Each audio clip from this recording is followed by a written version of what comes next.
Jonny Wilkinson 10, I think that goes without saying. As I stood up with my beer in my hand and shouted, "Is there been a fire alarm?" I wonder why people hate the English so much. Good morning, good evening, good afternoon, wherever you are in the world, and welcome to another episode of The Rep. We're going to be talking a little bit about England. Love them or hates them. The rugby world wouldn't be the same without them, especially over the last 150 years. So we've enlisted the help of Elliot Daly to pick our all-time England 15, and I'll be adding a couple of names as well.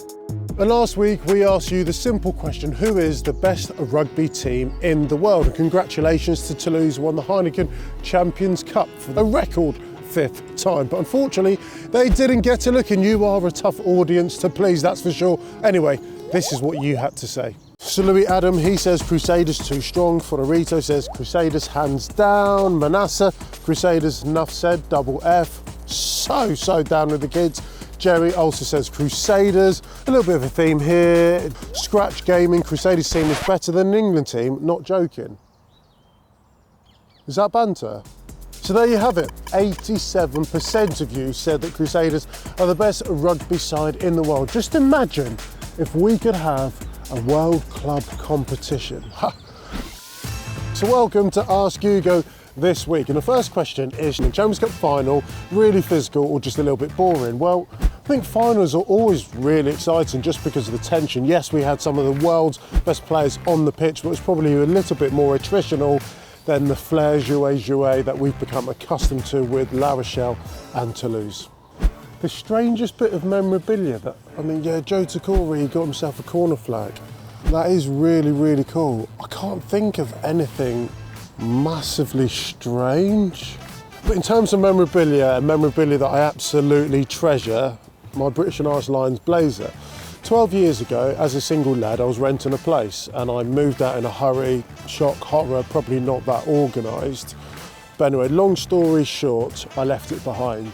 And the landlord of 12 years ago has got in touch with me via social media, and this week I'm being reunited with my British and Irish Lions blazer. The biggest question is, will it still fit? Highly unlikely. So Ronan O'Gara, he's had an unbelievable coaching career so far, whether it's La Rochelle, Racing, the Crusaders. My tip for who I think is going to be an outstanding coach when they retire is Kyle Sinclair. Kyle Sinclair is the one thing I don't think he gets enough credit for. He's a real student of the game. I rarely get to go to matches as a fan, but in 2018 I flew over to watch Ireland against England in the first game in the Six Nations. Funnily enough, surrounded by Irishmen and women. They were so confident that they were going to win that game. They got to about 70 minutes and England were up, and I think Henry Slade just scored an intercept try, and that was the game done. And then people just started leaving the stadium in their tens of thousands, and I stood up with my beer in my hand and shouted, "Is there been a fire alarm?" I'm not quite sure what everyone's evacuated.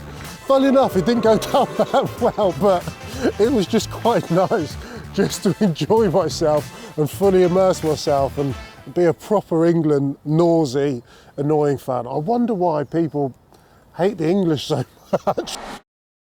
So it's been a big couple of weeks for Elliot Daly. Congratulations once again on being named in that 37-man squad for the British and Irish Lions this summer. But also he took on Geordie Barrett, far bigger challenge in the world's longest kick. And of course you can check that out right across World Rugby's channels, but after you've watched the Rep. So I also asked for a little bit of help from Elliot Daly to select our ultimate England men's 15. So here's how we got us started. Hi Hugo, I know you're doing an all-time England 15. I've named 5 names to start you off. Jonny Wilkinson 10, I think that goes without saying. Growing up, Jonny Wilkinson was the man for me really. I think our kind of age group grew up with him being number 1, and he's shown it to the end of his career when he went to Toulon and went over there and did what he did. He's such a class player, and to have him in and around the England squad now and see him on a day-to-day basis is brilliant, and just to pick his brains and see what he's thinking about rugby at the moment. Then I'm going to go Owen Farrell at 12.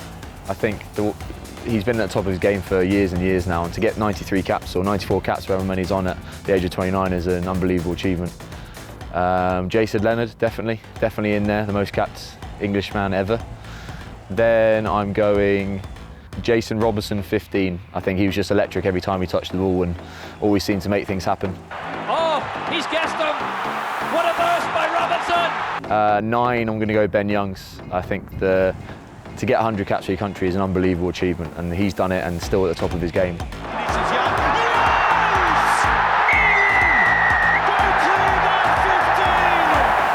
Fair play to him. I played with him for a few years now. He's just a calm head on not an old body, but he seems to keep going, which is brilliant.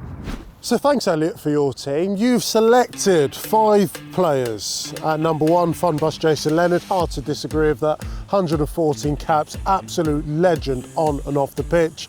Another Test centurion is Ben Youngs, who you selected at number 9. Jonny Wilkinson, well, he did drop kick England's way to World Cup glory, can't disagree with that. Owen Farrell, who's on his way to being another Test centurion, outstanding player. And Jason Robinson. Has there ever been a more creative or deadly finisher in our game, in this country, than Jason Robinson? Created so many incredible moments. So to fill in the blanks, I've gone for Dylan Hartley at number 2. I think his captaincy over his tenure, post-2015, was outstanding. At number 3, the raging bull, that is Phil Vickery. Martin Johnson at number 4 is going to captain the side. Do I need to explain a little bit further? No, didn't think so. Number 5, Maro Toji. I love that combination, Jono and Maro. I think that worked perfectly well. And number 6, often the unsung hero, Richard Hill, Mr. Consistency.